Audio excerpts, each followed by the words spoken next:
आज मेरे साथ हैं ऐसे नेता जिनके साथ कई किस्से और कई कंट्रोवर्सीज जुड़ी हैं।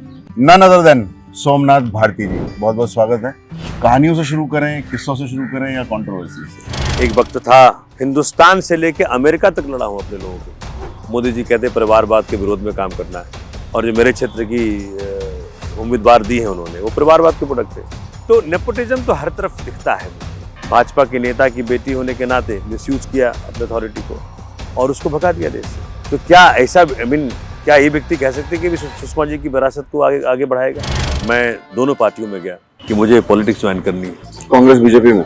तो बीजेपी ने कहा कि कितने पैसे हैं आपके पास? मैंने कहा देखिए साहब, पैसे वैसे तो है नहीं हमारे पास। बोला सोमनाथ जी, ये आप आरोप लगा रहे हैं, आपके ऊपर लीगल नोटिस आ सकता है। बिल्कुल बिल्कुल, मैं फिर नाम बोल दूंगा जब लीगल नोटिस आएगा। तो मुझे देश की सेवा करनी है, तो मुझे इस व्यक्ति को वेलकम करना चाहिए आपको। तो सोमनाथ ये सब कहानियां हैं, चुनाव लड़ने के लिए पैसे बहुत चाहिए होते हैं। मैं बड़ा डिस्करेज हो गया उस वक्त। तो मेरी शादी बहुत लेट हुई। मैंने शादी के 2010 अरेंज मैरिज थी, एक तरह से कह सकते हैं कि वैसे तो हम लोग पोर्टल के माध्यम से मिले थे, अपने वाले पोर्टल के माध्यम से spouseforme.com। सलीम भाई, यही बात तो है कि सिस्टम जो है आपको डिस्करेज करता है। मन में शंका तो पैदा होती है कि कानून या तो ठीक से काम नहीं कर रहा, या हमारा पूरा जुडिशियल सिस्टम ठीक से काम नहीं कर रहा। System has failed them. Nobody is bound to be criminal, it is the duty of the government. तो अगर कोई टेररिस्ट भी बन रहा है तो सिस्टम का फेल्यूर है। जो आज का लिटिगेशन है ये इलिटिस्ट बन गया है। अगर बाबा साहब का संविधान को हम सामने रखें तो कॉन्स्टिट्यूशनल राइट्स ही आज के तारीख में लोगों को फुलफिल नहीं हो पा रहे हैं। अब right to free and fair trial है, right to time bound trial, लेकिन इस सब का पालन कहाँ हो पा रहा है? क्या कहा हिंदुओं ने? वसुधैव कुटुंबकम, पूरा विश्व जिसका परिवार हो, जिसमें हिंदू भी है, मुसलमान भी है, सिख भी, ईसाई भी है। क्या कहा मुसलमान ने? कुरान शरीफ में कहा, जब रब को याद किया, कैसे याद किया? कहा रबुल आलमीन, रब जो पूरे आलम का है। रबुल मुसलमीन नहीं कहा कि रब जो सिर्फ मुसलमानों का है। देखो, मेरा मैसेज तो ये होगा, शॉर्टकट से आपकी बात नहीं बनने वाली। लंबा रास्ता पेनफुल हो सकता है, लेकिन जो उसमें मजा है वो कहीं मजा नहीं। आज मेरे साथ हैं ऐसे नेता जिनके साथ कई किस्से और कई कंट्रोवर्सीज जुड़ी हैं। नई दिल्ली से मेंबर ऑफ पार्लियामेंट के आम आदमी पार्टी के प्रत्याशी none other than Somnath Bharati ji, बहुत बहुत स्वागत है। सुबह अर्ली मॉर्निंग वॉक। आपका बहुत बहुत शुक्रिया कि आपने मुझे इस काबिल समझा अपने शो पे लाने के लिए। अरे आपको पूरी नई दिल्ली की नई दिल्ली की लोकसभा आपको काबिल समझती है, और इसलिए आपको बहुत जनता का प्यार मिल रहा है। कहानियों से शुरू करें, किस्सों से शुरू करें या कंट्रोवर्सी से? जहां से आपकी मर्जी। चलिए वॉक पे चलते हैं साथ साथ। और पहले तो ये कि आईआईटी से एमएससी किया आपने जी। कौन सा सब्जेक्ट में? मैथमेटिक्स में किया हमने। मैथ्स में माने जाते रहे कि आप धुरंधर थे मैथ्स के। मैथ्स मेरा बड़ा फेवरेट सब्जेक्ट था। बहुत डर लगता है लोगों को मैथ्स से। बहुत, क्योंकि मैंने दिल्ली में शुरुआती दिनों में, स्ट्रगल के डेज में, काफ़ी सारे ट्यूशन्स दिया करता था। तो मैथ्स का सबसे पॉपुलर टीचर हुआ करता था मैं। बहुत मतलब इतनी डिमांड थी मेरी, लोगों को ना कहना पड़ता था कि भाई मेरे पास वक्त नहीं है। कहाँ लेते थे ट्यूशन? दिया करता ट्यूशन्स में। हाँ, मतलब कहाँ पर? क्षेत्र के लोगों के, वो मैं अटैच था एजेंसियों के साथ। अच्छा। तो वो I used to go to houses to give tuition. घर जाना? हाँ, घर जाता था। कितनी फीस होती थी उस time? That time to charge 400 rupees an our.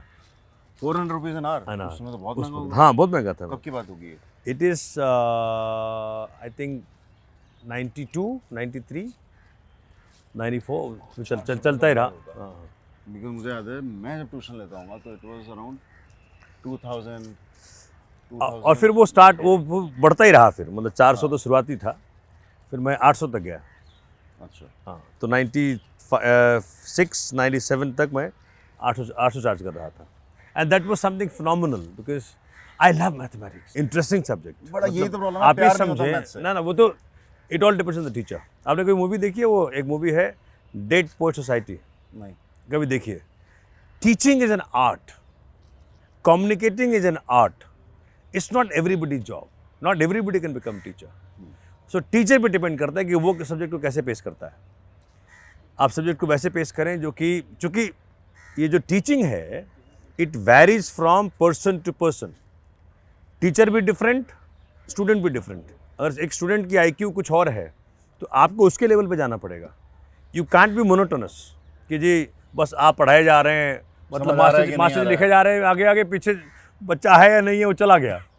तो बेसिकली आपको स्टूडेंट स्पेसिफिक बनना पड़ता है, जिससे कि उसके दायरे में वो उसकी समझ आ जाए।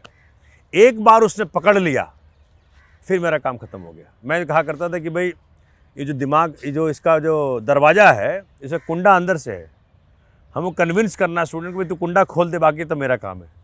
तो जिस दिन स्टूडेंट ने कुंडा खोल दिया, जिस दिन ही agrees to open up, and then it is flawless. And I have taught mathematics even to GMAT, GRE, SAT. हमारे कई मतलब सैकड़ों बच्चे होंगे जो फॉरेन पढ़ते होंगे।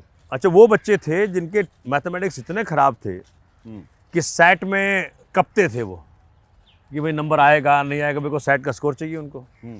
तो मुझे याद है कि भाई मैं पढ़ाया करता था, हमें काउंसिल फॉर अमेरिकन एजुकेशन है डिफेंस कॉलोनी में।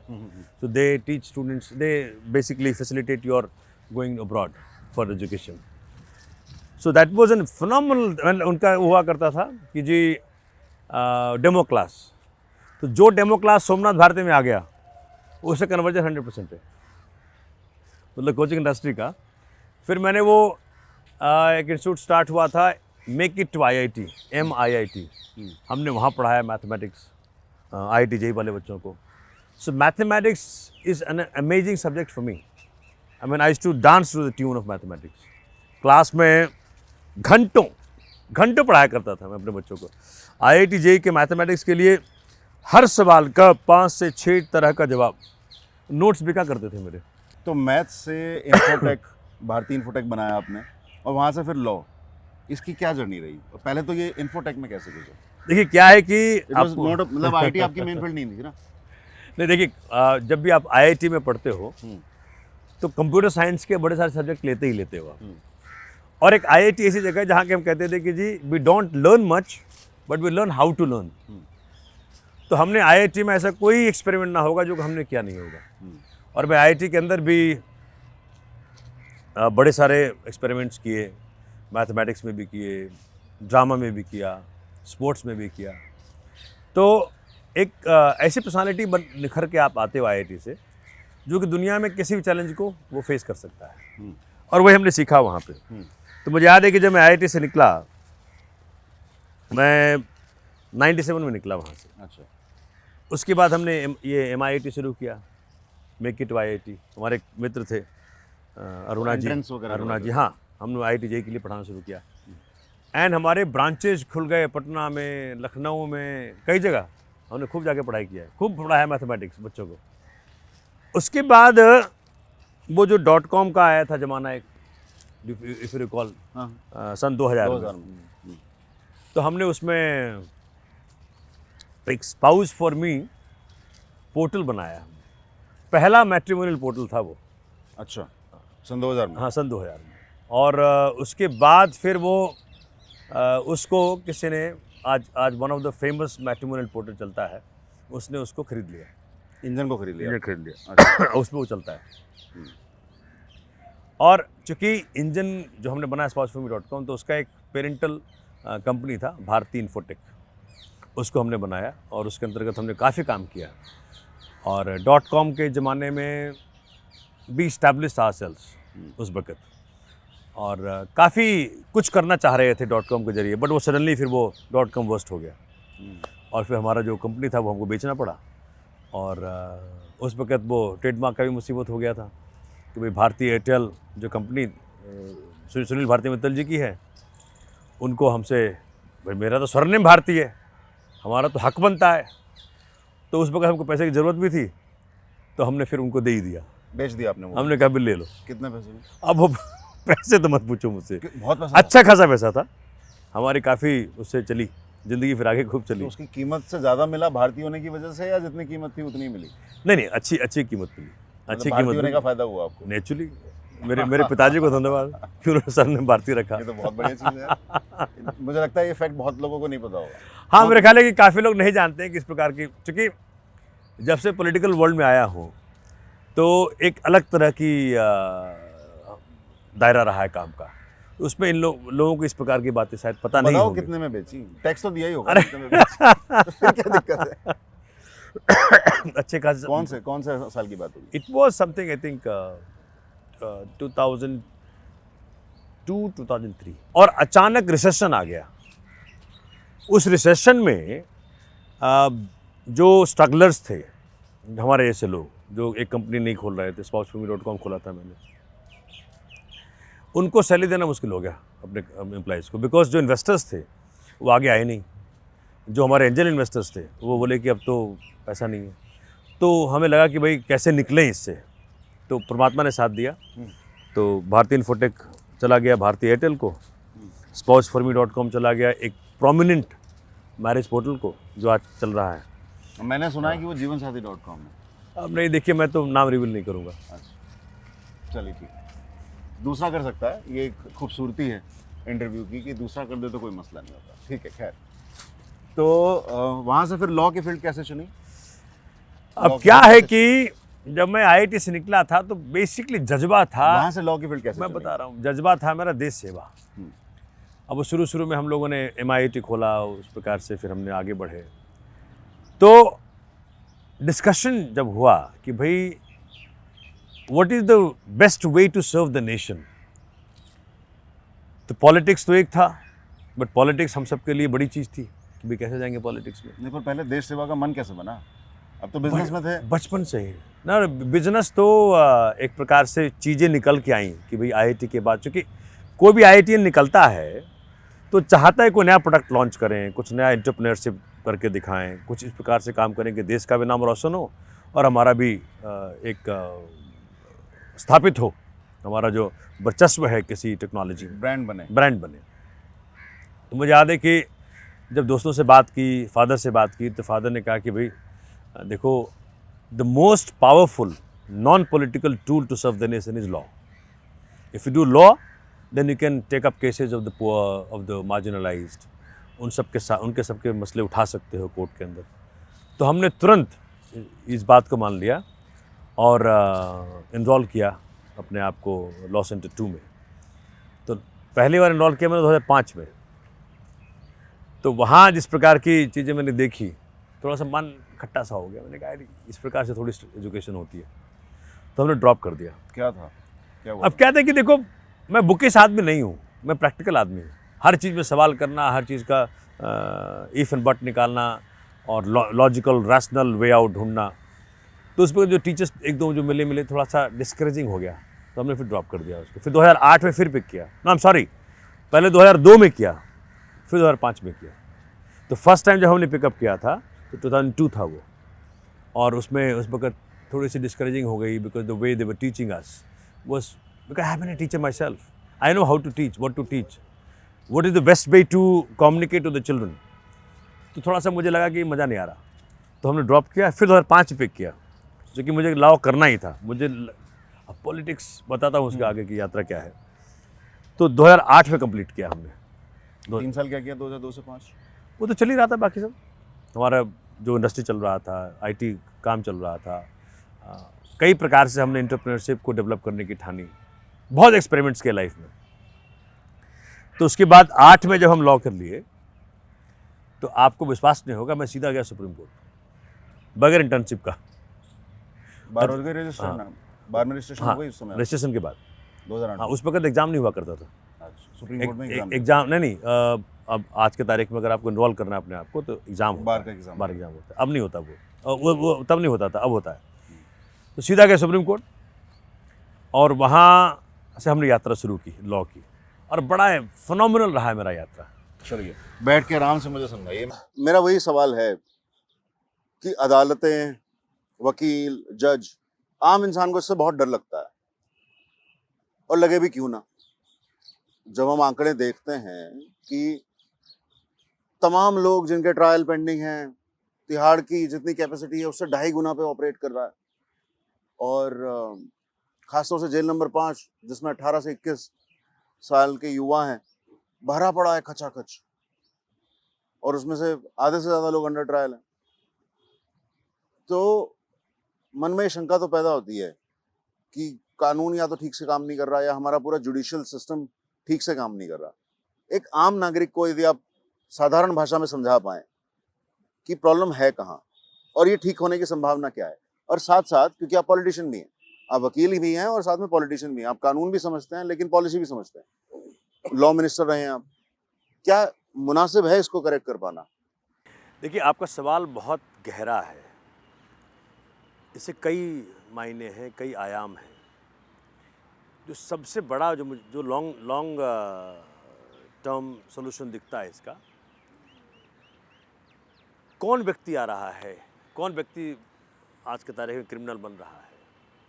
हम लोग पढ़ा करते क्रिमिनोलॉजी, उसमें there was a direct connectivity between poverty and crime, illiteracy and crime.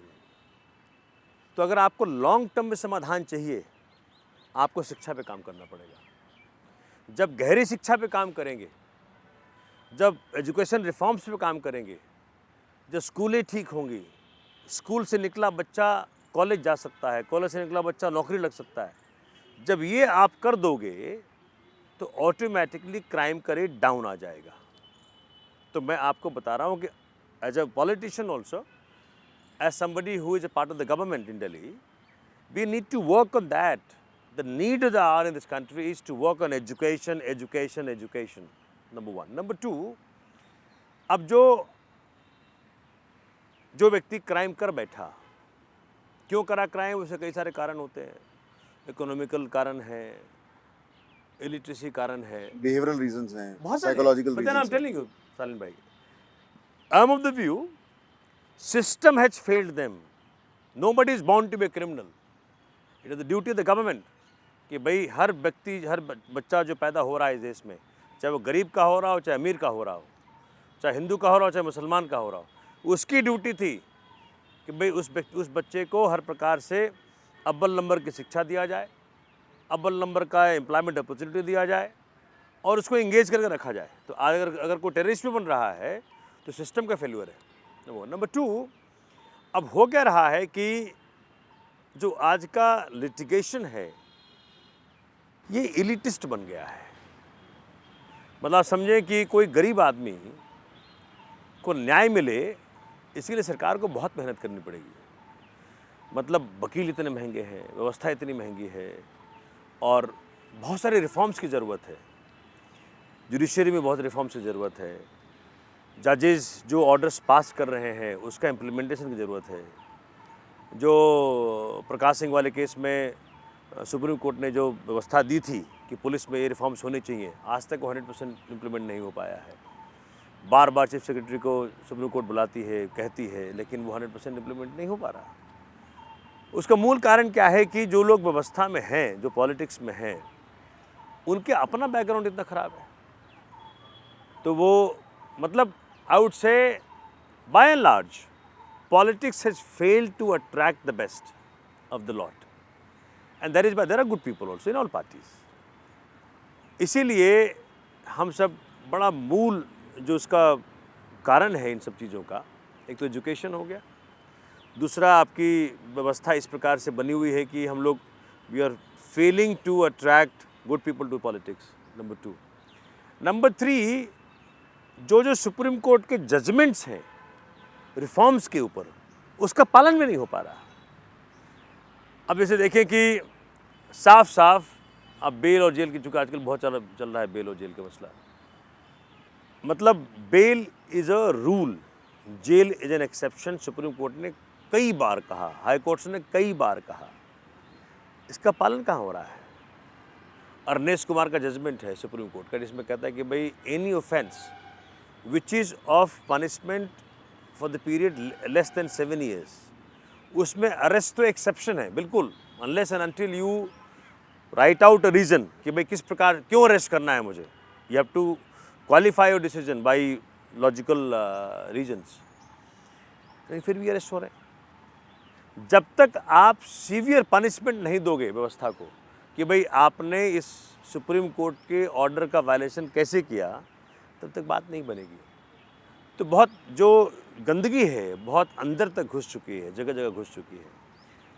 आप किसी भी व्यक्ति को आप अरेस्ट कर लेते हो, मेरा मानना है कि during investigation, during trial, rarest of the rare में अरेस्ट करना चाहिए कि भाई ये व्यक्ति या तो फ्लाइट रिस्क हो, या ये हमारे एविडेंसेस को डिस्ट्रॉय करेगा, ये हमारे विटनेसेस को इफेक्ट करेगा, उनको थ्रेटन करेगा, किसी प्रकार से तंग करने का प्रयत्न करेगा।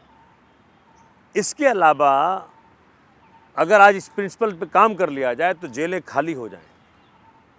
और मैं एज ए लॉयर भी, अदर एज ए पॉलिटिशियन भी जेलों को खूब स्टडी किया हूँ।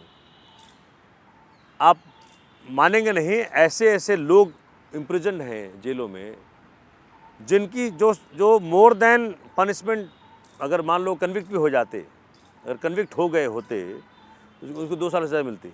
दे already serve 3 years, they already serve 2.5 years।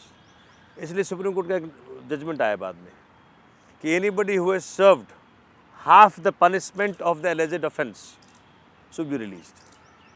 Okay. होता है, वो रिलीज होते हैं। अब ये है कि वो बार बार आपको जाना पड़ता है। ऑटोमेटिक व्यवस्था नहीं है जिसमें कि सुप्रीम कोर्ट और हाई कोर्ट जजमेंट्स का पालन ऑटोमेटिकली सरकारें करें। होनी चाहिए, नहीं तो वो कंटेम्प्ट हो जाएगा, लेकिन होता नहीं है। और मैं इस बात का प्रबल समर्थक हूँ। Pre investigation, during investigation, during trial प्रयास ये करना चाहिए कि भाई व्यक्तियों को अरेस्ट ना करें अनलेस एंड अनटिल, ये 3 जो मैंने बातें बताई आपको। लेकिन इसका पालन कहाँ हो रहा है? होना चाहिए। और आप, मैं सबको अफोर्ड तो नहीं कर सकता, बड़े बड़े वकील। एक गरीब आदमी के पास खाने को पैसे नहीं है, आपने उसको बड़े ऑफेंस में बंद कर रखा है, उसकी तो किस्मत यही है कि फिर वो मरे जेल में। दिल्ली के अंदर बड़ा अच्छा काम हुआ, दिल्ली लीगल एड बना, उसमें काफ़ी कुछ होता है, लेकिन वो मतलब वो चीज़ें निकल कर नहीं आ पा रही जिससे कि व्यवस्था के अंदर ऐसे सुधार आएँ कि आम आदमी को रिलीफ मिल सके जेन्युइन मायने में। ये नहीं हो पा रहा। अब मतलब आप देखें कि कोर्ट्स के अंदर, तो क्या बताएं आपको, मतलब मैं तो ये देख पा रहा हूँ कि अगर बाबा साहब का संविधान को हम सामने रखें तो कॉन्स्टिट्यूशनल राइट्स ही आज के तारीख में लोगों को फुलफिल नहीं हो पा रहे हैं। अब right to free and fair trial है, राइट टू लाइफ में जो आपका इंश्राइंड, आर्टिकल 21 इंश्राइंड है, it's one of the interpretation of right to life में ये भी है, right to free and fair trial, right to time bound trial. लेकिन इस सब का पालन कहाँ हो पा रहा है? दिल्ली में अरविंद केजरीवाल के नेतृत्व में बड़े सारे नए कोर्ट्स बने, बड़े सारे नई बिल्डिंग्स बनी, नई व्यवस्थाएँ बनी। आर्ट ऑफ द अब देखे जा करके हाई कोर्ट के जो नई बिल्डिंग है, जो नई डिस्ट्रिक्ट कोर्ट्स की बिल्डिंग बनी है, फिनोमिनल बिल्डिंग्स। पीडब्ल्यूडी बनाती है, इंफ्रास्ट्रक्चर, यस, पीडब्ल्यूडी बनाती है। और दिल्ली गवर्नमेंट ने केजरीवाल के नेतृत्व में बड़ा अच्छा फंड दिया है, खुद दिल खोल के फंड दिया है कि जब तक इंफ्रास्ट्रक्चरली आप इक्विप नहीं करोगे। मैं जब लॉ मिनिस्टर था, मुझे याद है, क्योंकि जो लॉयर में देखता था कि स्टेनोज नहीं है, सपोर्ट स्टाफ नहीं है, हमारा जो प्रोसिक्यूशन विंग है उसके पास व्यवस्था नहीं है। मुझे याद है अमेरिका के अंदर जो प्रोसिक्यूशन विंग होती है, जिसे वहाँ डिस्ट्रिक्ट अटर्नी बोलते हैं, तो वो उनके पास बड़ा फसाड होता है, बहुत अच्छी बिल्डिंग होती है, अच्छा इंफ्रास्ट्रक्चर होता है। यहाँ पे ग्रेजुअली चीज़ें बढ़ रही हैं, लेकिन अभी वो व्यवस्था आनी है जहाँ की प्रोसिक्यूशन विंग को हर प्रकार की फैसिलिटी मिले, हर प्रकार का रिसर्च की फैसिलिटी मिले। समय लगेगा, लेकिन हो रहा है, लेकिन मुझे बहुत स्लो हो रहा है। और जिस तरह से देश की आबादी बढ़ रही है, जिस तरह से एजुकेशन पे एक रिवॉल्यूशन के तरीके से काम नहीं हो पा रहा। और एक फैक्ट मैं बार बार कोट करता हूँ अपने इंटरव्यूज में, बिकॉज मेरा फेवरेट एरिया भी है जुवेनाइल डिलिक्वेंसी पे काम करना। तो पूरे देश में जो एवरेज है जुवेनाइल की डिलिक्वेंसी का, यानी आसान भाषा में समझे तो एक प्रदेश में यदि 100 क्राइम हो रहे हैं, उसमें 12 से 16% जुवेनाइल की हिस्सेदारी है। लेकिन दिल्ली में यही प्रतिशत 47% पहुंच गया, क्योंकि, और ये एनसीआरबी का डेटा मैं कोट कर रहा हूँ, नेशनल क्राइम रिकॉर्ड्स ब्यूरो का डेटा, तो बाकी राज्यों से कई गुना ज़्यादा। दिल्ली में रिकॉर्डिंग बहुत ज़्यादा है। मतलब अगर आप बाहर चले जाएं दिल्ली से तो एक गरीब आदमी, कमज़ोर आदमी, उसका तो एफआईआर दर्ज नहीं होता। कहाँ कोई देख रहा है? मतलब पुलिस जो है अन्य राज्यों में, यहाँ भी हम तो देख ही रहे क्या हो रहा है। मैं गया था अभी एक किसी की बेल के लिए, तो मैंने देखा कि अब जो नए जजेज आ रहे हैं, they have that mindset, they are willing to take up challenges, they are willing to take up face, They are trying to challenge status quo. Yes, And I love that. The way new judges who have come up in different courts in Delhi, they are different. And I wish that this continues 100%. क्या difference है? Difference ये है कि they're not scared of who is standing before them. अच्छा, Okay, as a lawyer, they're not. They can't be sort of intimidated that somebody who's you saying that they are unbiased? seemingly, where I appeared, I thought that it would happen otherwise, but it's not. Now, I mean, I was happy to see. It's a big positive sign then. I was happy to see that they did decide what was right. So, but I think with time, the world is becoming a small, place. What is happening in Brazil, what is happening in America, what is happening in France, what is happening in Russia, what is happening. तो across the world, जो चीज़ें हो रही हैं वो बहुत जल्दी पहुंच जा रही हैं. तो मुझे लगता है कि दुनिया छोटी होने के कारण अब अच्छे प्रैक्टिसेस भी जगह जगह पहुंच रहे हैं बहुत फास्ट. इस कारण से मुझे लगता है कि रिफॉर्म्स की जो गति है वो बढ़ सकती है. नहीं तो स्टेटस को की दुनिया रही है कि मेरे पिताजी ने ऐसे किया था तो हम भी ऐसे करें, मेरे बच्चे भी ऐसे करेंगे. और परिवारों की वजह से सेट होना जुडिशरी में बहुत आसान भी है. बहुत कम लोग हैं जो बहुत अच्छे समय, कम समय में ठीक जगह पर पहुंचते हैं यदि उनके परिवार में कोई व्यक्ति लॉयर ना हो तो. आपको देखो, मतलब मैं Nepotism है बोलूँगा, इसमें? जैसे मैं फर्स्ट जनरेशन लॉयर हूँ, मेरे पहले कोई लॉयर नहीं मेरे परिवार में. तो इस बात को मानता हूँ मैं कि जो फर्स्ट जनरेशन लॉयर्स हैं उनको स्ट्रगल तो काफ़ी है. और नेपोटिज्म कहाँ नहीं है, हर जगह नेपोटिज्म है. आप कितना भी कर लें, परिवारवाद परिवारवाद परिवारवाद. मोदी जी कहते हैं परिवारवाद के विरोध में काम करना है, और जो मेरे क्षेत्र की उम्मीदवार दी है उन्होंने, वो परिवारवाद के प्रोडक्ट है. तो नेपोटिज्म तो हर तरफ दिखता है मुझे. लॉ में भी नेपोटिज्म है, उनको बेटर अपॉर्चुनिटी मिल जाता है, लेकिन एक्सेस मिल सकता है आपको. सर्वाइवल जो है आपको आपके क्वालिटी पे होगा.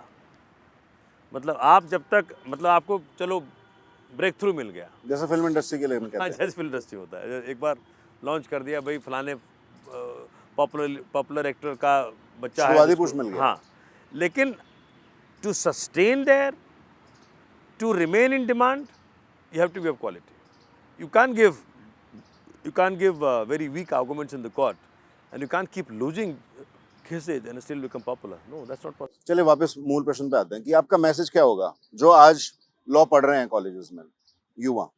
देखो, मेरा मैसेज तो ये होगा कि जो कुछ भी करो कन्विक्शन से करो. जब आप लॉ प्रैक्टिस में आ रहे हो, so never look for short term gains, never look for shortcuts. Shortcut से आपकी बात नहीं बनने वाली. लंबा रास्ता पेनफुल हो सकता है, लेकिन जो उसमें मज़ा है वो कहीं मज़ा नहीं है. अगर आपको वाकई में as a deeply satisfied lawyer अपने आप को इस्टेब्लिश करना है, then look for little cumbersome part. Don't look for shortcuts. Be there and be as a champion for truth, perseverance. And I mean come what may, क्या घट जाएगा, क्या हो जाएगा अगर हम सच का साथ देंगे. तो सच के साथ देने में जो मज़ा है, जो मेरी यात्रा रही है कानून के आपने अंदर, कभी किसी गलत व्यक्ति का, कभी भी हमने किसी को रिप्रेजेंट नहीं. कभी भी आपको यदि थोड़ा भी इल्म है, ऐसा अंदाज हुआ कि यार इस व्यक्ति ने जो लगता तो है एट एन आउटसाइड या प्राइमा फेसा है कि इसने क्राइम किया है या इसने जुर्म किया है, तो कितनी भी फीस वो आपको ऑफर कर दे, आपने साथ नहीं दिया उसका? मैं देखो, वैसे तो इस प्रकार के लोग मेरे पास आते ही नहीं हैं. उनको पता है कैसा व्यक्ति है ये.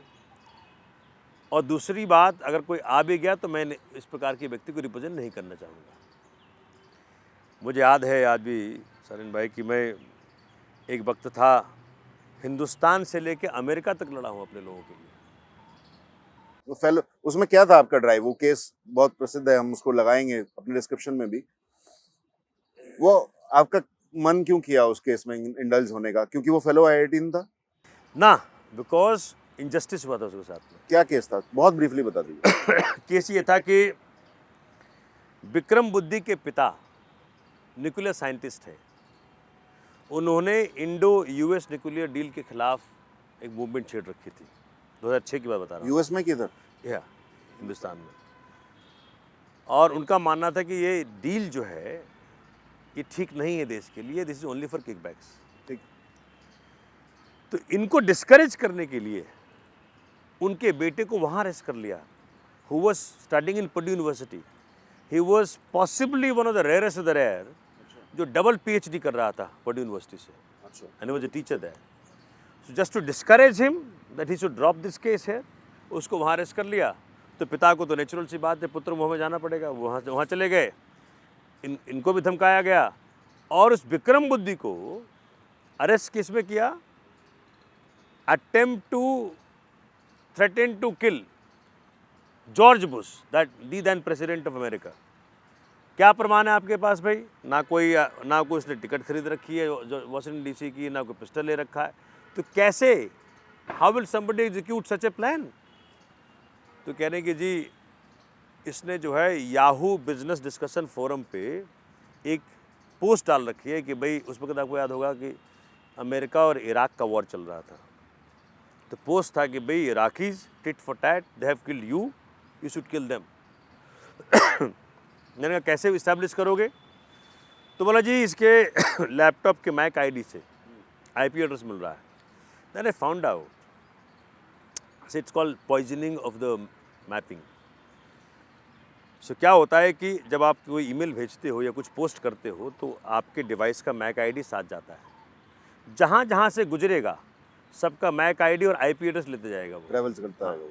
तो from the sender to the receiver, let's say it travelled 100 sort of desks, then every instrument, whether it be a router, whether it be a gateway, whatever, everything will leave some imprint in the form of MAC ID and IP address. अब later on I found out कि जी उसको poison कर दिया गया था, मतलब जानबूझ करके इसके MAC ID को, इसके लैपटॉप ID को, MAC ID को मैच करा दिया याहू बिजनेस डिस्कशन फोरम के अंदर जो वो IP एड्रेस था, और कहा कि भाई ये कर, I mean absolutely ridiculous. And you know what they did, convict किया उसको 2006 में, और विदाउट सेंटेंसिंग उसको जेल में रखा। मेरे पास केस आया था 2009 में, कन्विक्ट हो गया था। कन्विक्ट तो 3 महीने में कर दिया, अच्छा। और सेंटेंसिंग अनाउंस नहीं करी। लॉ कहता है कि जब आप कन्विक्ट करो किसी को, तभी sentencing you have to announce sentencing, quantum of sentencing immediately. कितने साल जेल में रहना है? जी, she was kept behind bar in the Chicago jail for 3 long years without announcing quantum of sentencing. क्या कितने साल के लिए, कितने साल के लिए आपको जेल में रहना? जब वहाँ पहुँचा तो हंगामा मच रहा था। जब हिंदुस्तान में मैंने बीड़ा उठाया तो ऑफ कोर्स उस वक्त हनुमंत राव साहब थे, कांग्रेस के MP थे, चिराला आंध्र प्रदेश से, वो हमारे साथ थे, कई सारे लोग साथ थे। इस to cut the story short, I would say that एक आम इंडियन की जब ज़िंदगी मुसीबत में आती है फॉरेन में, तो हमारी सरकारें नहीं उठती हैं उनके सपोर्ट में। कोई सपोर्ट नहीं मिला था उसको? अब मैं क्या बताऊं, मतलब मेरा जो मूवमेंट है, ऑफ कोर्स इट सक्सीडेड। आप मेरा वीडियो कभी देखिएगा उस वक्त का, मतलब जो जुनून था कि एक व्यक्ति हिंदुस्तान से प्लाकार्ड्स डाल के अपने सूटकेस में यहाँ से निकलता है शिकागो, और FBI उसको धमकाती है, और मैं चूँकि उसको चल रहा था पैन IT कॉन्फ्रेंस चल रहा था, तो मैं सोच रहा था उसका फ़ायदा ले लें। बड़े बड़े लोग थे, रजत गुप्ता, विनोद खोसला, जो US प्रेसिडेंट्स के दोस्त हुआ करते थे। तो मेरे मूवमेंट के कारण इतना ज़्यादा ये न्यूज़ और इतनी ज़्यादा इसको पॉपुलैरिटी मिल गई और लोगों के नज़र में आ गया कि फाइनली US सरकार को फैसला लेना पड़ा कि जी हमें सेंटेंसिंग अनाउंस करनी पड़ेगी। अनाउंस किया, वो व्यक्ति रिलीज़ हो गया, आज वो इंडिया के अंदर है और वो भी लॉयर है। देखिए आप भी वकील हैं और आपकी प्रतिद्वंदी जो है इस समय लोकसभा कैंडिडेट भारतीय जनता पार्टी से, वो भी लॉयर है। कभी आमना सामना हुआ कोर्ट में?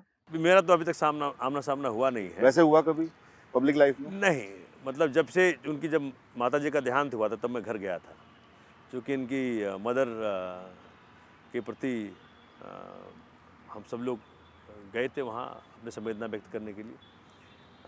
तभी एक बार देखा था मैं उनको, लेकिन जब इनका कैंडिडेचर अनाउंस हो गया उसके बाद जो मैंने कहानियाँ सुनी, मुझे नहीं लगा कि सुषमा स्वराज जी की कह सकते हैं कि विरासत वो ठीक तरह से ले जा पा रही है। नहीं क्या, अब यदि ऐसा आप कह रहे हैं, क्योंकि ये बहुत बड़ी बात होती है कि अपने एक बाहर का व्यक्ति कहे कि वो अपनी माता जी की विरासत आगे नहीं ले जा पा रही है, तो यदि आप ऐसा कह रहे हैं, खासतौर से देश की बहुत ही सम्माननीय प्रतिष्ठित एक लीडर का, जिन्होंने, जैसे आपने पूरी दुनिया में लोगों की मदद करने की कोशिश की है, यदि आप उस एग्जाम्पल को कोट कर रहे हैं, तो उन्होंने भी जहां भी कोई फेलो देखिए, इंडियन फंसा होता था उसको बाहर निकालने के लिए अगर वो आपको मदद याद करती थी। होगा, वो तो देखो, जो हमको मालूम पड़ा, मेरे तो विश्वास नहीं हुआ, अविश्वसनीय था मेरे लिए कि उन्होंने ललित मोदी, जो देश का भगोड़ा साबित हुआ, जो देश जिसको भारत ढूंढ रहा है, उन पे क्राइम भारत वापस लाने का प्रयत्न कर रहा है। ललित मोदी पर जितने भी आरोप हैं, क्या वो सिद्ध हो चुके हैं? अरे भाई, जब वो देश में आएगा, इन्वेस्टिगेशन फेस करेगा, रेड कॉर्नर नोटिस ट्रायल जारी हो- किया है सरकार बिल्कुल ने? जारी किया। रेड कॉर्नर भी हुआ है, लुकआउट नोटिस भी गए हैं, इंटरपोल भी पीछा कर रहा है, हर प्रकार से लाने का प्रयत्न किया गया। लेकिन मुझे लगता है ये, आई थिंक, ये नकली प्रयत्न चल रहा है, क्योंकि अगर भाजपा की नेता ही उसको भगाने में साथ दिया, कैसे कह सकते हैं हम ये? आपको विश्वास नहीं होगा जो मैं कहने जा रहा हूँ, क्योंकि वो ललित मोदी ने तो बाकायदा ट्वीट करके धन्यवाद किया था, ये सबने देखा है, उनका नाम उसमें है, जी, धन्यवाद किया था कि वो आपने मुझे पासपोर्ट दिलवाने में मदद की। और पासपोर्ट कब मिला पता है आपको? डबल बेंच के ऑर्डर आने के पहले पासपोर्ट मिल गया और भगा दिया गया। ये तो मतलब देशद्रोह है सीधा। जब ये मैटर कोर्ट में था, सुनवाई चल रही थी, उससे पहले उन्होंने पासपोर्ट दिलवाने में मदद की। हाँ, मतलब डबल बेंच के जजमेंट आने के पहले ही कि वो जजमेंट में उसको मिलेगा कि नहीं मिलेगा रिलीफ, लेकिन उसका वेट नहीं किया गया, पहले पासपोर्ट दिलवा दिया गया और भारत से भगा दिया। तो पर पासपोर्ट तो सबका एक आम हिंदुस्तानी का हक है, उसे दिलवाने में उन्होंने कैसे मदद की?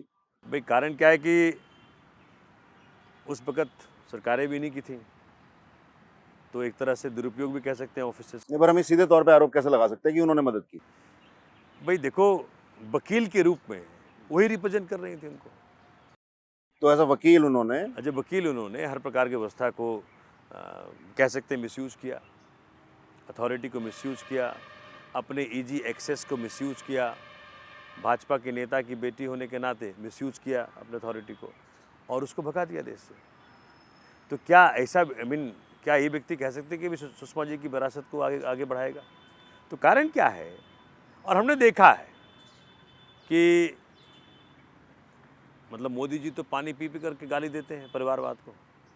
तेलंगाना गए, वाला परिवारवाद को हराना है, गए बिहार, वाला परिवारवाद को हराना है। तो परिवारवाद को हराने वाला व्यक्ति अगर परिवारवाद को बढ़ावा देने के लिए एक व्यक्ति को टिकट देता है, तो मुझे लगता है कि ये कथनी और करने में बहुत फ़र्क है। हम जरूर ढूंढेंगे कि उन्होंने इस पर क्या जवाब दिया, यदि कभी जवाब दिया आपके इस आरोप पर किसी मीडिया चैनल को, तो हम उसको भी डिस्क्रिप्शन में लिंक में डालेंगे कि क्या उन्होंने कभी जवाब दिया इस बात का, जो आरोप आपने लगाया ललित मोदी के साथ उनकी एसोसिएशन का। आपकी जानकारी में है कोई उन्होंने कभी इसका कोई आरोप का? वो इस सवाल से बच रही हैं, ठीक है। कभी पब्लिक डिबेट में आप लोग आमने सामने हो तो आप पूछेंगे ये सवाल? मैं तो कह रहा हूँ आमने सामने कर दो, करो तो सही। कारण क्या, देखिए, हम राजनीति में राजनीति करने के लिए नहीं आए। अरविंद केजरीवाल जी का जो हमें साथ मिला, मुझे याद है कि 2010 में, क्योंकि आपने जो शुरुआत की थी उसको मैं थोड़ा आगे बढ़ा दूं, जब हम कोर्ट गए लॉ करने के बाद सीधे प्रैक्टिस करने को, तो बड़े सारे ऐसे केसेस लिए जो कि पब्लिक इंटरेस्ट के लिए बहुत इम्पॉर्टेंट थे। अगर आपको याद होगा, राइट टू एजुकेशन एक्ट जब आया, तो उसमें जो नॉन कन्फॉर्मिंग स्कूल्स थे, जैसे कि आपके जे कृष्णमूर्ति का एक स्कूल है, चाहे मदर इंटरनेशनल का एक स्कूल है, मिराम्बिका स्कूल, इस क्या मतलब होता है नॉन कन्फर्मिंग स्कूल्स का? मतलब वो स्कूल्स जो सरकारी मापदंड पे खरे नहीं है। नहीं, मतलब उनके स्कोप में नहीं आते, जिस प्रकार से वो चाहते हैं कि एजुकेशन इम्पार्ट किया जाए बच्चों को। मतलब किसी बोर्ड के अंतर्गत नहीं आते? नहीं, जैसे कि वो मिराम्बिका स्कूल है, एक्सपेरिमेंटल स्कूल है, उसमें स्कूलिंग एक अलग तरह से होती है। नहीं, पर वो किसी ना किसी पैटर्न पे चल रही होगी ना, ICSE, IB या CBSE। वो तो बाद में ना, जैसे कि आपको जो प्राइमरी स्कूल जो है, प्राइमरी स्कूल जब तक आप तो बोर्ड में तब आएगा ना जब आप 10th में जाओगे, ठीक है, तब आपकी रिक्वायरमेंट होगी कि भाई आप इसके दायरे में तो ये आइए। प्राइमरी स्कूल से बट प्राइमरी जैसे तुम्हारा जे कृष्णमूर्ति का स्कूल है या आपके होम स्कूलिंग है, ये सभी प्रकार के जो वे ऑफ इम्पार्टिंग एजुकेशन था, they became illegal immediately the moment RTI came. Right to education आते के साथ ही, चूँकि राइट टू एजुकेशन ने कहा कि भाई सारे स्कूल्स रजिस्टर्ड होने चाहिए गवर्नमेंट के साथ। अच्छा और रजिस्ट्रेशन के लिए है कि भाई वो उसको उनके जो पैरामीटर्स हैं उस पर क्वालिफाई होने चाहिए। तो जे कृष्णमूर्ति का जो स्कूल है, जो बड़ा फेमस स्कूल है ऑल्टरनेटिव एजुकेशन के लिए, ऑल्टरनेटिव एजुकेशन एक दुनिया में बहुत बड़ा मूवमेंट है। मूवमेंट उसमें बहुत सारे पेरेंट्स अपने बच्चों को उस प्रकार से पढ़ाते हैं। होम स्कूलिंग है, अब बहुत acceptable way of imparting education हो गया, वर्ल्ड वाइड हो गया है ये सब। तो मुझे याद है कि जब हम उसको चैलेंज किए कोर्ट में, उस वक्त कांग्रेस सरकार थी, तो उन्होंने मेरी बात मानी कि ठीक कर रहे हैं आप। तो उस वक्त ये एक्सेप्ट कर लिया कि भाई ऑल्टरनेटिव एजुकेशन भी परमिट किया जाएगा। तो ऐसे कई सारे, मुझे आज भी याद है कि वो 2012 में, जब आपको याद होगा, निर्भया कांड हुआ था, उस वक्त एक कांस्टेबल तोमर का देहांत हो गया था प्रोटेस्ट के दौरान।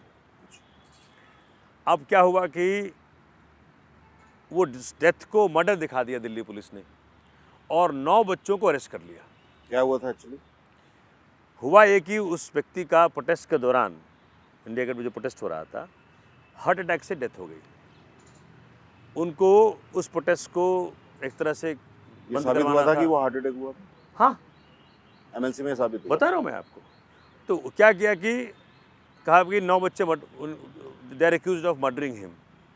मैं कोर्ट में पेश हुआ, अरविंद जी ने मुझे कहा कि सोमनाथ, उसमें एक वॉलंटियर है हमारा।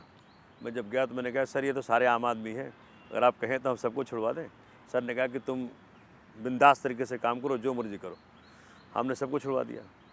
और सालिन भाई 2.5 महीने में, रिकॉर्ड है यही दिल्ली हाई कोर्ट का, 2.5 महीने में 9 बच्चों के सिर से 302 का मुकदमा हटवा दिया हमने। दिल्ली पुलिस ने गलती मानी ओपन। पर Delhi police as an institution तो में क्या समझने की होता? कोशिश कर रहा हूँ कि यदि मान लीजिए ऑन ड्यूटी किसी की मृत्यु हुई भी, तो इसमें कौन सी ऐसी मैलाइन इंटेंशन होगी पुलिस की कि उसको, इन बच्चों को एक्यूज बनाने की, जिससे कि वो प्रोटेस्ट है वो डिस्क्रेडिट हो जाए? डिस्क्रेडिट हो जाए।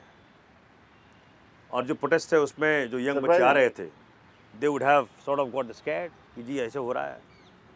तो ये इस प्रकार की हरकतें होती मतलब रहती हैं। एक कांस्टेबल की मृत्यु को भी राजनीतिक तरीके से यूज किया गया। किया गया। बट शर्मनाक। मुझे इस बात से खुशी है कि वो 9 बच्चे, परमात्मा ने मुझे, केस क्लोज हो चुका है अभी? खत्म हो चुका है केस उनका। और वो लोग सब आज भी, यूपी में तो कहावत है कि 302 का, अगर 302 कहीं लिख दो किसी टहनी पे तो सूख जाता है वो। अब 302 के मुकदमे में 9 बच्चे जो क्रिमिनल हो गए होते, अगर जेल में रहते तो, जेलों में क्या होता है? अरविंद जेल जी में से गया पहली बार व्यक्ति। इंटरेक्शन कब हुआ आपका? कैसे हुआ? वो ऐसा था कि जब मैं कोर्ट में किसी मैटर में आरोप कर रहा था, तो ये है आपका 2009। तो मुझे कहा गया, सोमनाथ जी, what you're asking for is not possible for the courts to give you. You have to go to either assembly or parliament to make laws. मैं दौड़ा, मैं दोनों पार्टियों में गया कि मुझे पॉलिटिक्स ज्वाइन करनी है। कांग्रेस बीजेपी में? तो हाँ। बीजेपी ने अरे कहा, वाह, इंटरेस्टिंग। तो बीजेपी ने कहा कि कितने पैसे हैं आपके पास? ऐसा बोला उन्होंने? उन्होंने पैसे कहा, हम क्यों किससे मिले थे आप? दें? नाम ना बताएं तो अच्छा नहीं, मतलब स्पष्ट तौर पे उन्होंने कहा कितने पैसे हैं आपके स्पष्ट पास? स्तर पे। मैंने कहा देखिए साहब, पैसे वैसे तो है नहीं हमारे पास। बोला सोमनाथ जी ये आप आरोप लगा रहे हैं, आपके ऊपर लीगल नोटिस आ सकता है? बिल्कुल बिल्कुल। मैं तो फिर नाम बोल दूंगा जब लीगल नोटिस आएगा तो। अच्छा मैं प्रूव करने के लिए नाम बोल दूंगा। अच्छा। ठीक है। तो क्या है कि कितने पैसे हैं? बोले पैसे कहाँ हैं, हम पैसे क्यों रखें, पैसे क्यों दें आपको, पैसे की ज़रूरत कहाँ है? हम अपने आप को समर्पित कर रहे हैं। मैं IIT का प्रोडक्ट हूँ। मैं सब, मेरे फ्रेंड्स गए अमेरिका अपने करियर बनाने के लिए, मैं तो हिंदुस्तान में रह गया। मुझे देश की सेवा करनी है, तो मुझे इस व्यक्ति को वेलकम करना चाहिए आपको। तो सोमनाथ ये सब कहानियाँ हैं, चुनाव लड़ने के लिए पैसे बहुत चाहिए होते हैं। मैं बड़ा डिस्करेज हो गया। फिर मैं बैठा रहा आराम से। पैन IIT कॉन्फ्रेंस हो रहा था। नहीं, कांग्रेस में भी तो गए आप, बताइए पूरी ठीक से बताइए। तो कांग्रेस में गए, मतलब उनके हेड ऑफिस में गए? कांग्रेस में भी गया और करीब करीब इस प्रकार की ही बातें हुई, तो मैं बड़ा डिस्करेज हो गया। मैंने कहा यार पैसे वैसे तो अपने पास है नहीं। लोग जानते थे वहाँ पे आपको वैसे कि आप कौन है, कहाँ से नहीं, आए हैं, हमने तो परिपेक्ष बात क्या है? बताई अपनी, हमने तो बात रखी अपनी। नहीं तो किसी सीनियर लीडर से मिले या किसी ऐसे कार्यकर्ता से मिले? सीनियर से मिले, सीनियर सीनियर से। दिल्ली लेवल के सीनियर लीडर, दोनों जगह दिल्ली लेवल के नेशनल के सीनियर लेवल। नेशनल लेवल के। तो क्या था कि वो मैं बड़ा मायूस सा हो गया। फिर उस वक्त अरविंद केजरीवाल जी एक मूवमेंट लीड कर रहे थे, अगर आपको याद होगा, कॉमनवेल्थ गेम्स स्कैम का 2010 की बात जांच है। मांग रहे थे वहाँ। तो 2010 में पैन इंडिया कॉन्फ्रेंस था जो कि नोएडा में हो रहा था। आईआईटी का पैन इंडिया, पैन आईआईटी का, हाँ, आईआईटीज़ का पैन कॉन्फ्रेंस जो था, जो पिछले साल शिकागो में हुआ था, इस बार नोएडा में हो रहा हर साल होती है। है। हर साल ऑल्टरनेटिव होता है, एक बार शिकागो, एक बार फॉरेन में आउटसाइड इंडिया, एक बार इंडिया में। अरविंद जी स्टेज से बात कर रहे थे कि जी कॉमनवेल्थ गेम्स के अंदर बड़ी मछलियाँ छोटे मछलियाँ खा जाएंगी, कुछ होगा नहीं। नीचे बैठा बैठा मैं कहा कि ये आदमी अगर मिल जाए मुझे तो देश सेवा अच्छी हो सकती है। और मानेंगे नहीं आप जो हुआ आगे, शाम को मेरे घर में अरविंद केजरीवाल जी गाड़ी चला के पहुँच गए। कैसे? किसी ने बताया होगा, और आके बोले सोमनाथ जी आप मेरा वकील बन जाइए। बोले किस पे सर? बोला कॉमनवेल्थ गेम स्कैम का वकील आप बनिए, क्योंकि उनके वकील शायद उस वक्त साथ ना दे रहे थे, कोई पिटिशन बननी थी, नहीं बन पा रही थी उनसे। रिट पिटिशन डाली थी उसमें ना, उसमें बेसिकली 156(3) डालना था पटियाला हाउस में, for seeking directions to file the FIR. तो वो वहाँ से शुरुआत हुई मेरी। मैंने सर को उसी दिन बोला कि भाई साहब, चूँकि मैं ऑलरेडी भाजपा कांग्रेस के पास जा चुका था, मैंने कहा सर ऐसा है कि आपको ये सब ना करके पॉलिटिकल पार्टी स्टार्ट करनी चाहिए। साफ साफ मना कर दिया उस दिन, सोमनाथ जी हमारे लिए नहीं है पॉलिटिकल पार्टी वगैरह, पॉलिटिक्स वगैरह, हम तो जन आंदोलन के जरिए ही इस प्रकार से सरकार पर दबाव डाल करके काम कराएंगे। लेकिन अंतोगत्वा क्या हुआ, फाइनली पार्टी बनी, अन्ना आंदोलन हुआ, फिर पार्टी बनी, अरविंद केजरीवाल जी, फिर मुझे कहा गया कि भाई तुम लड़ो चुनाव मालवीय नगर से, चूँकि मालवीय नगर में आईआईटी दिल्ली आता है और आईआईटी दिल्ली का 6,000 का वोट बैंक फिक्स था, क्योंकि मैं वहाँ प्रेसिडेंट भी रहा, स्टूडेंट भी रहा। तो अरविंद जी ने कहा कि तुम चुनाव लड़ो। हम चुनाव लड़े, जनता ने मुझे 8,000 मार्जिन से जिताया। पहले चुनाव में तो मेरा कोई मतलब कोई अस्तित्व नहीं था। उन्होंने कहा कि भाई आरती मेहरा जी थी बीजेपी की तरफ से, किरण वालिया जो जी मेयर रह चुकी, हाँ, किरण वालिया जी थी कांग्रेस की तरफ, जो मिनिस्टर रह चुकी हाँ, है, उनके बीच में मैं था, मेरी बातचीत ही नहीं थी कहीं, और जनता ने मुझे 8,000 के मार्जिन से जिता दिया। 2013 के 13 के बता रहा हूँ। फिर 15 में मार्जिन दिया जनता ने 16,000 की, 20 में जनता ने मार्जिन दिया मुझे 19,200 की, और 22 में, है ना, 22 में नहीं, ये अभी जो चुनाव हुआ है, हाँ 22 में कह दें, तो पहली बारी में आप मिनिस्टर बन गए। हाँ तब। किस्मत तो आपकी अच्छी है, धनी है ना किस्मत की, कुंडली वगैरह दिखाते हैं? नहीं देखो, मैं आध्यात्मिक आदमी हूँ। मेरी माता शिक्षिका थी, मेरे पिता सन्यासी थे। तो मेरा नाम किसने रखा मालूम है आपको? महर्षि मही परमहंस जी महाराज भागलपुर वाले ने, सोमनाथ। महर्षि महेश योगी गोद में खेला हूँ मैं। अनुकूल ठाकुर, देवराहा बाबा तो बहुत जी, प्रसिद्ध और बहुत बहुत बहुत माने हुए संत हैं। जी, मचान पे रहने वाले संत थे ये। जय गुरुदेव, ओशो, राधा स्वामी सत्संग व्यास, पिताजी हमें सब जगह लेके चले गए। तो मेरा लालन पालन आध्यात्मिकता में हुआ है। आज भी रोजाना दिनचर्या शुरू करता हूँ 2 घंटे के ध्यान से।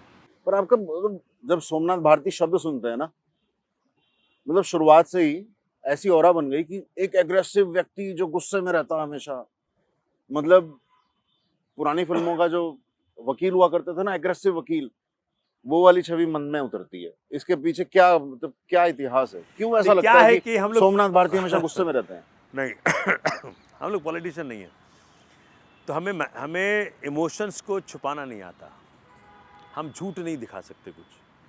तो जब भी अन्याय कहीं दिखता है तो खून खौलता है। मतलब किसी व्यक्ति के साथ अन्याय होता है तो लगता है कि भाई ये क्यों हुआ, इसका समाधान होना चाहिए। मैं चुप नहीं बैठ सकता, अन्याय होता देख नहीं सकता, मैं कूदूंगा ही, समाधान लाऊंगा ही, चाहे मुझे लड़ना पड़े अमेरिकी सरकार से, लड़ूंगा ही, करूंगा ही, ये कुछ है ऐसा डीएनए में, परमात्मा ने दे दिया है। तो और आध्यात्मिकता की शक्ति है पूरा मैं मानता हूँ इस बात को कि मरना एक ही बार है, मरने के पहले नहीं मरना, और मौत उसके हाथ में है, किसी और के हाथ में नहीं है। तो जब तक उसका हुक्म नहीं आए कि भाई तेरा टाइम ख़त्म हो गया, तब तक ज़िंदगी जियो बिंदास, सत्यता के मार्ग पे चलो, न्याय के मार्ग पे चलो, और औरों के हक के लिए लड़ो।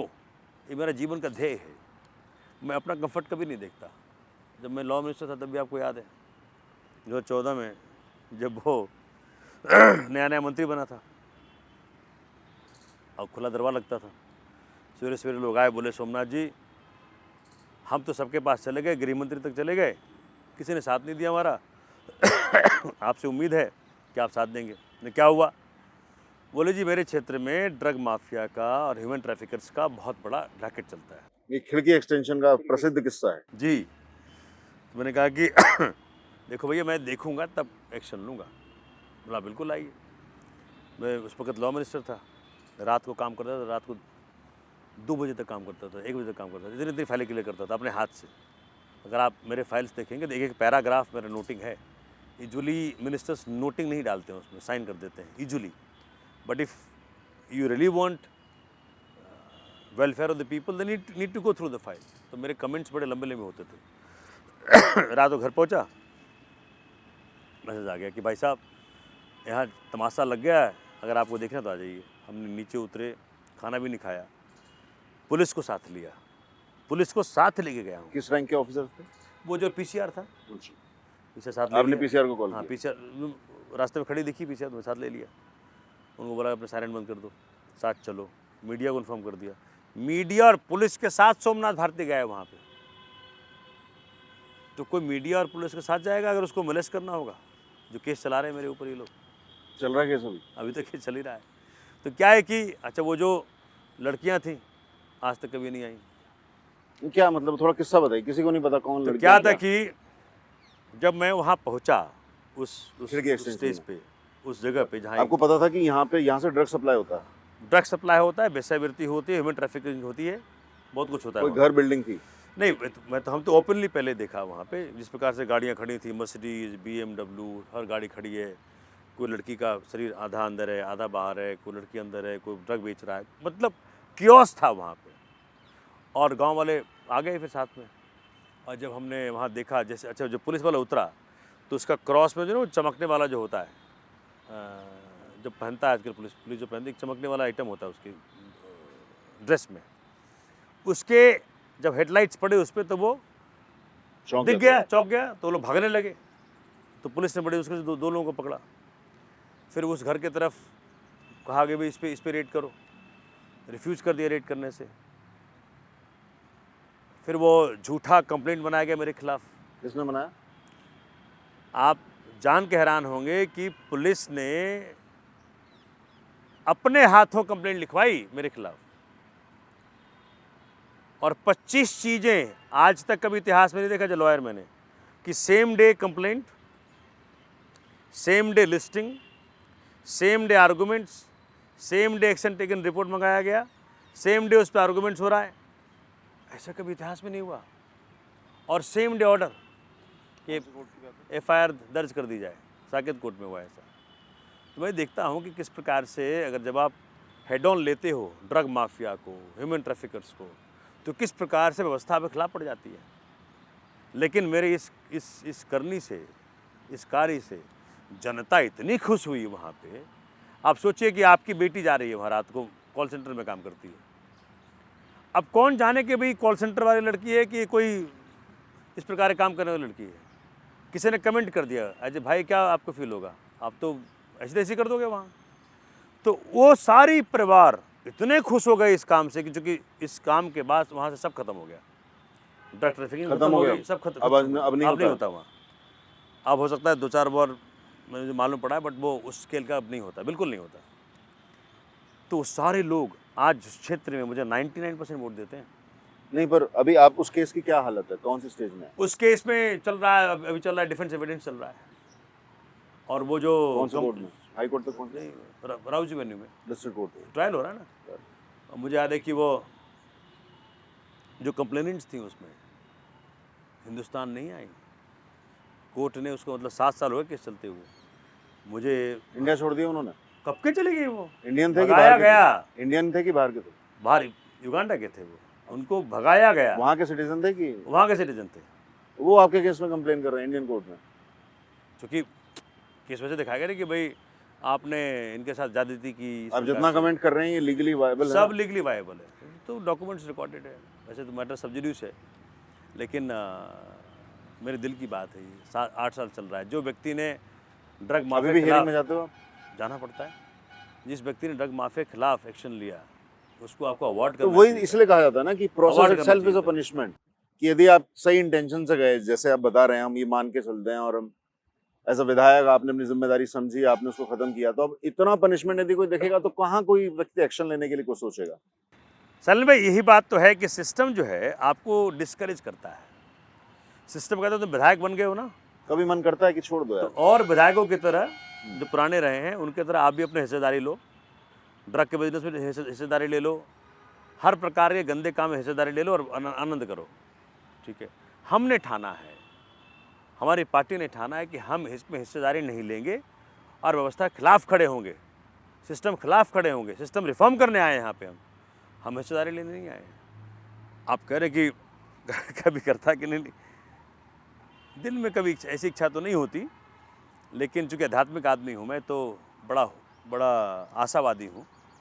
आशावादी इतना हूँ कि भाई जो हमारे कांग्रेस के और बीजेपी के लोग थे उनसे भी वोट लेने की उम्मीद करता हूँ मैं हमेशा, कि मेरे कमी तो बताओ भाई, कमी हो, मैं ईमानदार नहीं हूँ, मैं जनता को समर्पित नहीं हूँ, मैं जनता को उपलब्ध नहीं हूँ, मैं क्या नहीं हूँ, मुझे क्यों नहीं वोट दोगे आप? परिवार के बारे में बहुत चर्चा हुई है आपके, बहुत बार ये मालूम पड़ा कि अरे सोमनाथ भारती जी का जो परिवार है वो वही पूरी तरह से विघटित है, साथ नहीं रहता है, साथ नहीं देता है।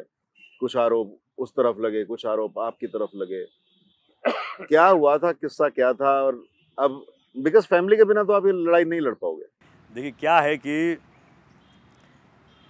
जो मेरी राजनीतिक जिंदगी है और जो मेरा समाज के प्रति समर्पण है, जनता के प्रति समर्पण है, अच्छा ना, मैं पूरा हिंदू भाव से कि हर व्यक्ति परमात्मा का स्वरूप है, मैं इस बात को मानता हूँ, चाहे वो हिंदू हो, मुसलमान हो, कोई भी हो। क्या कहा हिंदुओं ने? वसुधैव कुटुंबकम, पूरा विश्व जिसका परिवार हो, जिसमें हिंदू भी है, मुसलमान भी है, सिख भी, ईसाई भी है। क्या कहा मुसलमान ने? कुरान शरीफ में कहा, जब रब को याद किया, कैसे याद किया? कहा रबुल आलमीन, रब जो पूरे आलम का है। रबुल मुसलमीन नहीं कहा कि रब जो सिर्फ मुसलमानों का है। ग्रंथ साहब के अंदर क्या कहा? गुरु ग्रंथ साहब के अंदर क्या कहा? एक नूर ते सब जग उपजया, कौन भले कौन मंदे। एक नूर ते सब जग, हिंदू भी, मुसलमान भी, सिख भी, ईसाई भी। क्रिश्चियंस ने बाइबल में क्या कहा? Kingdom of God is with in you. You का मतलब सिर्फ क्रिश्चियंस नहीं है, यू का मतलब हिंदू भी है, क्रिश्चियंस भी है, मुस्लिम्स भी है, ईसाई भी है, सब है। तो ग्रंथों ने, पैगंबरों ने, संतों ने, महात्माओं ने जब अंतर नहीं रखा तो नेता कौन होते अंतर रखने वाले? और इसी कारण मैं मानता हूँ एज ए ट्रू हिंदू, हर व्यक्ति के अंदर परमात्मा बसता है। किसी का दिल दुखाओ, परमात्मा को दिल दुखा रहे हो। मानव सेवा ही माधव सेवा है। जिस किसी मानव की सेवा करी आपने, आप माधव की सेवा ही कर रहे हो। इस भाव से चलने वाला व्यक्ति हूँ। तो क्या होता है जब ऐसे भाव से काम करते हो तो इतना इंग्रॉस रहते हो पब्लिक लाइफ में कि आपकी फैमिली लाइफ अफेक्ट हो जाती है। अब देखो, परिवार में दायित्व लिया है तो निभाना तो पड़ेगा। मेरे 2 छोटे बच्चे हैं, उस वक्त तो मेरी शादी बहुत लेट हुई। मैंने शादी के 2010 अरेंज मैरिज थी? एक तरह से कह सकते हैं कि वैसे तो हम लोग पोर्टल के माध्यम से मिले थे। अपने वाले पोर्टल के माध्यम से? spouseforme.com? नहीं, वो उसी पोर्टल से मिले थे? किसी और पोर्टल के माध्यम से मिले थे। अच्छा। तो वो तो हम बेच चुके थे ना पहले ही। वो तो उस वक्त था जो 2000 के समय था। नहीं, पोर्टल का नाम बता दीजिए, थोड़ा हमें भी प्रचार मिल जाएगा, मतलब शायद हमें स्पॉन्सरशिप मिल जाए। हम बड़ी फकीरी में चला रहे हैं पूरे प्रोजेक्ट। शादी.com अच्छा, के जरिए अरे वाह, हम लोग मिले थे। तो अनुपम जी की इसमें कृपा है।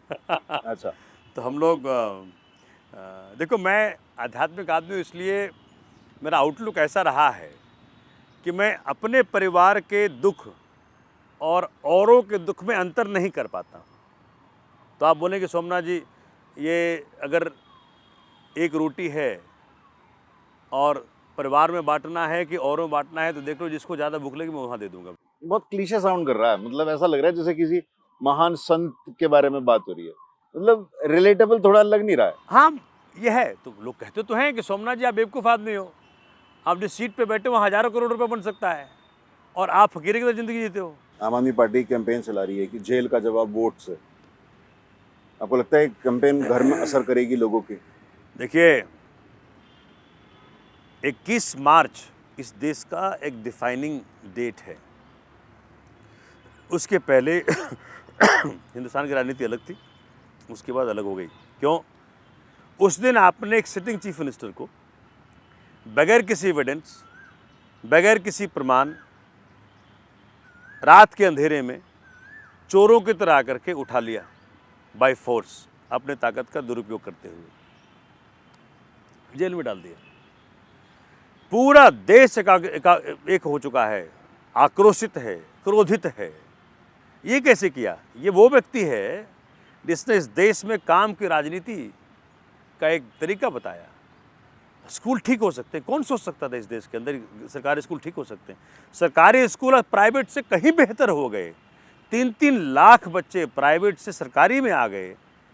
ये तो सपने जैसा है। गली गली मोहल्ला क्लिनिक खुल गया, दवाइयाँ मुफ्त मिलती हैं, एसी क्लिनिक है, MBBS डॉक्टर है, 400 प्लस टेस्ट मुफ्त होते हैं। कौन सोच सकता था कि सरकारी ऐसा हो सकता है? 200 यूनिट बिजली मुफ्त मिलती है।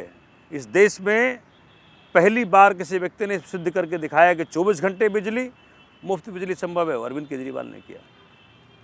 पानी, महिलाओं के लिए फ्री बस सेवा, महिलाओं के लिए 1000 रुपये पर मंथ देने का जो हमने ऐलान किया है, ये सारी वो चीज़ें हैं जो पूरे देश में क्रांति ला दिया कि पॉलिटिक्स के जरिए इस प्रकार की बातें भी हो सकती हैं। तो आज पूरा देश में जब देखो, पहले जब मैं जाया करता था पार्कों के अंदर जनता से बात करने के लिए, लोग सवाल भी पूछते थे कुछ, अब तो कोई सवाल ही नहीं है। और सीधा लोग बोलते हैं कि बहुत। आज मैं कल शाम को मैं एक बड़े स्ट्रांग भाजपा सपोर्टर से मिला, बोला now it is leading to autocracy. Bhajpa का सपोर्टर कह रहा है?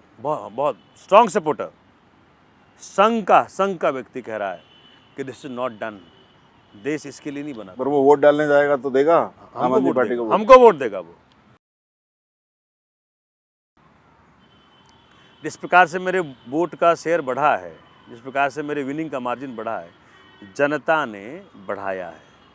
उसमें भाजपा वाले भी हैं, कांग्रेस वाले भी हैं। अब पार्टियों से ऊपर उठ करके सोमनाथ भारती को जनता वोट देती है। क्यों? अरे भाई, सेवा करने वाला व्यक्ति चाहिए ना, निस्वार्थ भाव से जो सेवा कर सकता है वो व्यक्ति चाहिए, सबको चाहिए। जनता कर रही है। तो मैं तो देखता हूँ कि ये जो 21 मार्च को भाजपा ने जो गलती की है, वो इतना भारी गलती है कि उनको बहुत खामियाजा भुगतना पड़ेगा इसका। कोई एक मैसेज जो आप अपने वोटर को देना चाहें आज के इंटरव्यू को ख़त्म करने से पहले? देखिए, मैं राजनीति में राजनीति का आध्यात्मिकीकरण करने के लिए आया। मतलब उस प्रकार की राजनीति जिसमें कि सिर्फ और सिर्फ जनता ही केंद्र में हो, देश ही केंद्र में हो, अपना स्वार्थ बिल्कुल ना हो। और हम देख पाते हैं कि आज डिफ़िकल्ट है, असंभव सा दिखता है, लेकिन असंभव है नहीं। हम लगे रहेंगे। और अभी मैंने क्षेत्र की सेवा की है 9 साल। कोई व्यक्ति जाके पूछ सकता है मालवीय नगर में किस प्रकार की सेवा की है हमने। और उसी को आधार बना करके पार्टी ने मुझे दायित्व दिया कि भाई तुम नई दिल्ली लोकसभा लड़ो। एक बात और बता दूं, मैंने अरविंद जी को पूछा कि मेरा नाम कब आपके जहन में आया कि इसको लड़वाएं नई दिल्ली से। अरविंद जी ने कहा कि जब वो भगवान राम के दर्शन करने के लिए गए अयोध्या, भगवान राम के सामने खड़े हैं और कहते हैं कि उस वक़्त उनके जहन में आया कि सोमनाथ भारती को लड़वाओ। ऐसा लगा जैसे भगवान श्री राम ने आदेश दिया अरविंद केजरीवाल जी को कि सोमनाथ भारती को नई दिल्ली लोकसभा सीट से लड़वाओ। तो इससे बड़ी बात क्या हो सकती है मेरे लिए? भगवान श्री राम का आशीर्वाद और सेवा भाव जो मेरे अंदर 24 घंटा प्रबलता से चलता रहता है, उसी का एक्सपेंशन होगा कि भाई नई दिल्ली लोकसभा के जितने भी साथी हैं सबकी सेवा करने का मौका मिलेगा। और 5 ऐसे सब्जेक्ट्स हैं, police, law and order, DDA, lands और ट्रैफिक पुलिस। इन 5 सब्जेक्ट्स पे सिर्फ और सिर्फ एक मेंबर ऑफ पार्लियामेंट यानी सांसद ही काम कर सकता है, एमएलए नहीं कर सकता। मुझे याद है कुछ दिनों पहले जब मैंने सदन में पूछा था, एक समस्या थी मेरे क्षेत्र में, डीडीए पार्क में दिन दहाड़े एक लड़की को लड़के ने रॉड से मार मार के ख़त्म कर दिया। दूसरे डीडीए पार्क में 15 साल के बच्चे को चाकू से गोद गोद के मार डाला। दोनों का सवाल मैंने सदन से पूछा, सदन के जरिए पूछा कि भाई इस पर क्या जांच चल रही है, क्या वो पकड़े गए नहीं पकड़े गए। हैरानी ये हुई कि मुझे जवाब दिया गया एलजी साहब की तरफ से कि Somnath ji, law and order Delhi police केंद्रीय सब्जेक्ट हैं, ये एमएलए को नहीं दे सकते, एमपी को दे सकते हैं। तो मैंने कहा माननीय एलजी साहब को कि एलजी साहब, सोमनाथ भारती को, जनता के नुमाइंदे को आपने विधानसभा के जरिए उत्तर देने से मना कर दिया। अब जनता अपनी जिद में सोमनाथ भारती को वहाँ बिठा देगी जहाँ आपको जवाब देना ही पड़ेगा, यानी कि लोकसभा में जनता मुझे भेज देगी, लोकसभा में पूछे गए हर प्रश्न का सरकार को जवाब देना ही पड़ेगा। तो दूसरी बात तो ये हो गई। तीसरा, दिल्ली की आवाज़ कौन बन रहा है? दिल्ली पे जब मुसीबतें आती हैं, दिल्ली के जब अधिकार छीने जाते हैं, दिल्ली के जब अधिकार कम किए जाते हैं, तो एक भी बार भाजपा के 7 सांसदों में किसी ने भी वहाँ दिल्ली की आवाज़ नहीं उठाई, दिल्ली की मुसीबतों की आवाज़ नहीं उठाई। तो इन 3 कारणों से, पहला मेरा जो सेवा का दायरा मालवीय नगर रहा है, अकाउंटेबिलिटी, आंसरेबिलिटी, अवेलेबिलिटी, उसे एक्सपेंशन कर पाऊँगा पूरे नई दिल्ली लोकसभा में, 10 विधानसभाओं में इंक्लूडिंग मालवीय नगर। दूसरा, इन 5 सब्जेक्ट्स पे traffic police, police, law and order, land, DDA, इस पे काम कर पाऊँगा, समस्याओं को समाधान ला पाऊँगा। और तीसरा, दिल्ली की समस्याओं का आवाज़ बन पाऊँगा पार्लियामेंट में। और जब जब दिल्ली के हकों को छीना जाएगा, सोमनाथ भारती चट्टान की तरह खड़ा रहेगा वहाँ। दिल्ली की जनता के हकों को छीनने नहीं देंगी इस सरकार को। इसलिए आपसे हाथ जोड़ के विनम्र निवेदन है, मुझ जैसे व्यक्ति को एक बार पार्लियामेंट भेज के देखें और फिर देखें कि एक ईमानदार पार्लियामेंटेरियन क्या क्या नहीं कर सकता है, एक आध्यात्मिक पार्लियामेंटेरियन क्या क्या नहीं कर सकता है, उसी ताकत को यूज़ करके जिस ताकत को भाजपा के 7 सांसद यूज़ नहीं कर पाए। जय हिंद। ठीक है, मेरी एक ऑब्जर्वेशन ये है कि ऐसे नेता जो दहशत फैलाने के लिए धाकड़ बनते हैं, अपनी ताकत का दुरुपयोग करते हैं, उनके सामने खड़े होने के लिए एक ऐसा धाकड़ आदमी चाहिए जो जनता की आवाज में बात कर रहा है, और जब तक कर रहा है जनता उसका साथ जरूर दे। क्योंकि गुंडों से निपटने के लिए एक आध्यात्मिक, गुंडा नहीं पर आध्यात्मिक बल का प्रयोग करने वाला ऐसा सज्जन चाहिए जो दुर्जनों को हरा सके। बिल्कुल ठीक है। एंड आई थिंक कि you deserve to be in parliament sir. आपकी शुभकामनाओं के लिए आपका बहुत धन्यवाद। उम्मीद है कि दोबारा हम आपसे जरूर मिलेंगे, एक मेंबर ऑफ पार्लियामेंट के तौर पे आपसे इंटरव्यू लेंगे और पूछेंगे आपसे कि आपने जनता के लिए क्या क्या काम किया। बिल्कुल बिल्कुल, खुली किताब है मेरी जिंदगी, बिल्कुल। All और the very आपके best. साथ पार्लियामेंट कैंटीन में चाय पियेंगे। बहुत शुभकामनाएं। आपको मैं निमंत्रण दे रहा हूँ एडवांस में। बहुत शुभकामनाएं। Thank you.